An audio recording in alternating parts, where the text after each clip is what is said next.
Welcome to S9 TV. ముందుగా headlines చూద్దాం.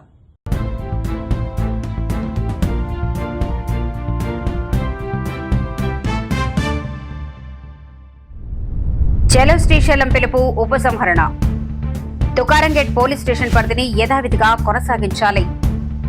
యాసంగి వచ్చినా రైతు బంధు ఇప్పటికీ దిక్కులేదు.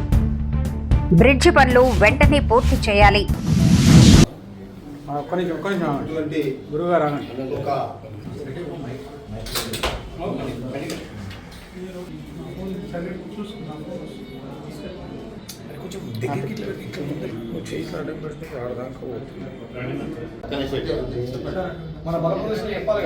ప్రభుత్వము ఏ ఆలోచన చేసిందో గానీ చాలా చక్కగా అక్కడ ఉండడం అయితే ఏ మతస్థుందైనా అక్కడ దర్గా ఉండరాదు, దయచేసి సమాధి ఉండరాదు. కానీ ప్రభుత్వం శాంతి భద్రతలకు విఘాతం కలిగిస్తుందని అందరూ కదులుతారని చెప్పి భయపడ్డదా ఆనందంతోనే మాకు చేసి ఈ కార్యాన్ని చేసినందుకు ప్రభుత్వానికి ప్రత్యేక ధన్యవాదాలు.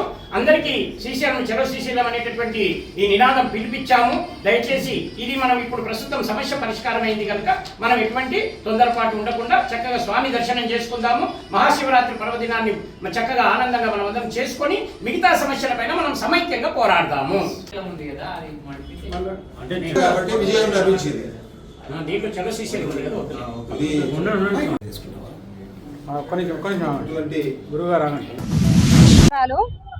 ఏంటంటే తుకారంగేట్ పిఎస్ లో ఉన్న పోలీస్ స్టేషన్ తీసేసి లాలగూడలో కలిపేస్తామని అన్నారు. కాబట్టి లాలగూడ పోవాలంటే 2 కిలోమీటర్ దూరం ఉంది. ఈ నుంచి ఆడికి ఒక లైట్లు ఉన్నాయి, రవాణా సౌకర్యం అసలే లేదు. ఎట్లనో మహిళలు అంటే ఏదో గొడవ పడి ఏదో రకంగా అన్ననో తమ్మునో తీసుకొని పిఎస్కి వెళ్తుంది. కానీ వికలాంగులు ఎట్లా వెళ్తారు? వెళ్ళలేరు కదా. కాబట్టి ప్రతి ఒక్క దానికి కూడా లాలగూడ పిఎస్ మాకు ఎట్లా యథావిధిగా ఉందో అట్లనే ఉండాలని మా పబ్లిక్ మా మహిళా సంఘాలు పూర్తి కుల సంఘాలు మహిళా సంఘాలు ప్రతి ఒక్కరు డిమాండ్ ఇది. కాబట్టి మా పిఎస్ మా పరిధిలోనే ఉండాలి అని మాదొక మనవి.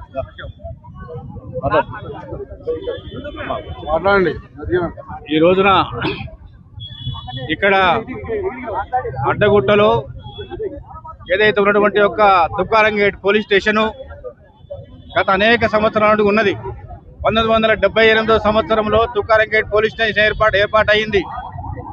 78 నుండి ఇప్పటి వరకు కూడా తుకారంగేట్లో అక్కడక్కడ ఉండి మేము ఆ రోజులలో కూడా ప్రభుత్వ స్థలం ఉన్నది, ఇక్కడ మీరు పోలీస్ స్టేషన్ కట్టుకోవచ్చు, మీరు ఎంఆర్ఓ ఆఫీస్ కట్టుకోవచ్చు, మీరు స్కూల్ కట్టుకోవచ్చు, మీరు హాస్పిటల్ కట్టుకోవచ్చు అని చెప్పి ఆ రోజులలో ప్రభుత్వానికి మేము అనేక మెమోరాండాలు ఇవ్వడం ద్వారా అది అడ్డగుట్ట ప్రాంతంలో నిర్మాణం జరిగింది. కానీ ఏంటంటే 1978 నుండి ఉన్నప్పటికీ కూడా ఈ మధ్య కాలంలో ఒక 20 సంవత్సరాల నుండి తుకారంగేట్ యొక్క పోలీస్ స్టేషన్ అడ్డగుట్టలో నిర్మాణం అయి ఉన్నది. అయితే ఏదైతే ఈ యొక్క పోలీస్ స్టేషన్ ఇప్పుడు కొత్తగా ప్రభుత్వం మరి ఆలోచనలు చేసి ఇక్కడి నుండి అడ్డగుట్ట నుండి తరలించి దాని లాలపేట ప్రాంతంలో ఒక అడవి ప్రాంతంలో ఒక 3 కిలోమీటర్ల దూరం ప్రాంతంలో అసలు మానవులు సంచరించినటువంటి ప్రాంతంలో పెట్టడం అంటే చాలా విచారకరమైనటువంటి విషయము, దురదృష్టకరమైనటువంటి విషయము. కాబట్టి మేము తీవ్రంగా వ్యతిరేకిస్తున్నాం. ఎక్కడైతే పోలీస్ స్టేషన్ ఉన్నదో అడ్డగుట్టలో తుకారంగేట్ పోలీస్ స్టేషను, ఆ అడ్డగుట్టలో ఉన్నటువంటి తుకారంగేట్ పోలీస్ స్టేషన్ ను యథావిధిగా కొనసాగించాలని కోరుతా ఉన్నాము. ఈ సందర్భంగా మేము కాంగ్రెస్ పార్టీ తరఫున అట్లనే టీవీజేఎస్ తరఫున డిమాండ్ చేస్తాం. ప్రాంతవాసులు ఇక్కడికి ఒక అమ్మలు అక్కలు చెల్లెలు అందరూ కలిసి ఇవాళ ఈ ర్యాలీలో పాల్గొన్నందుకు మేము చాలా సంతోషపడుతున్నాము. ఫస్ట్గా ఏంటంటే ఇది 16-17 సంవత్సరాల నుంచి సాగుతున్న పోరాటం. ఇది కాంట్రాక్టర్ల మొండి వైఖరితో కొంతమంది రాజకీయ నాయకులతో ఇక్కడ బ్రిడ్జ్ కాలేకపోతుంది. 16-17 సంవత్సరాలుగా ఇది మేము బాధపడుతున్నాము. 18 నెలల్లో కంప్లీట్ చేస్తామని వాగ్దానం చేసిన కాంట్రాక్టరు ఇవాళ 36 నెలలైనా కూడా ఇది బ్రిడ్జిని పూర్తి చేయలేని పరిస్థితిలో మన గట్కేసర్ ప్రజలు ఉన్నారు. ఇక్కడ చూడపోతే బాలాజీ నగర్, భోగారం, కొండాపూర్ ప్రజలు ఎంతో బాధపడుతున్నారు. ఇది ఎవరి నిర్లక్ష్యమో మీరే తెలుసుకోవాలి. ఎవరైతే బ్రిడ్జిని కాకుండా ఆపుతున్నారో అది వాళ్ళకే తెలుసు. సో మాకు ఇవాళ కావాల్సింది ఏంటంటే ఆ బ్రిడ్జి పనులు ఎప్పుడు పూర్తి చేశారో కొంచెం మాకు ప్రభుత్వము అది తెలిపే విధంగా చేయాలి.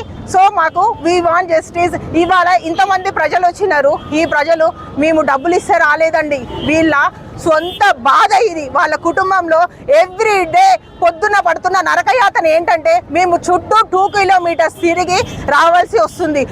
చుట్టూ తిరగడానికి ఇంటికి వెళ్ళడానికి 4 కిలోమీటర్స్ అయితే మా పిల్లల్ని మేము ఇంట్లో నుంచి ఎప్పుడు బయటికి పంపించాలి, స్కూళ్ళకి ఎప్పుడు చేరుకుంటారు, ఇవన్నీ మా బాధలండి. మా బాధలు కాబట్టే మేము ఇంతమంది వచ్చినాం. మాకు ఎవరు డబ్బులు ఇవ్వలేదు. ఇది అంతా కొంతమంది కుట్ర వల్ల ఇది జరుగుతున్నది. సో మాకు ఎవరు డబ్బులు ఇవ్వలేదు. మా స్వచ్ఛందంగా ఇది మా ఇంటి సమస్యగా భావించి మేమందరం ఇక్కడికి రావాల్సి వచ్చింది. మాకు మీ హామీలు వద్దు, మాకు పని కావాలి. జై హింద్. అదేవిధంగా ఇవాళ రేవంత్ రెడ్డి ఓటుకు నోటు కేసులో ఒక దొంగ ఓటుకు నోటు కేసులో దొరికిపోయింది. ఆయన జైలుకు వెళ్ళే టైం దగ్గరికి వచ్చింది. నేను జైలు పోతానేమో అని సాక్ష్యాలు దొరకకుండా హైదరాబాద్ లో ఫోరెన్సిక్ ల్యాబ్ ను అంటుపెట్టిండు. ఫోరెన్సిక్ ల్యాబ్ ఇవాళ సాక్ష్యాలు దొరకకుండా పోలీసులకు చెప్పి ఆయన్నే దాన్ని అంటుపెట్టించే ప్రయత్నం చేసిండు. హైదరాబాద్ లో హైదరాబాద్ పెట్టిండు. పేదల బతుకులు కూర్చిండు, పేదల ఇల్లు కూర్చిండు. ఇవాళ జైలుకు పోకుండా ఉండడానికి సాక్ష్యాలను దహనకాండ చేసిండు. ఇవాళ రేవంత్ రెడ్డి డైరెక్షన్ లో ఇది పోలీసులు చేసినటువంటి దహనకాండ. ఏదో ప్రమాదవశాత్తు జరిగిందని, ఇదేదో అనుకోకుండా జరిగిందని నమ్మించేటువంటి ప్రయత్నం చేస్తా ఉన్నారు. బట్ ఏది చేసినా రేవంత్ రెడ్డి 50 లక్షలతో ఒక ఎమ్మెల్యేను కొంటూ పట్ట పగలు దొరికిన దొంగ ఈ రేవంత్ రెడ్డి. ఈ రేవంత్ రెడ్డి ఏనాటికైనా జైలుకు పోక తప్పదు, శిక్ష పడక తప్పదు. ఇంతటితో వార్తలు సమాప్తం. మరిన్ని అప్డేట్స్ కోసం చూస్తూనే ఉండండి S9 TV న్యూస్.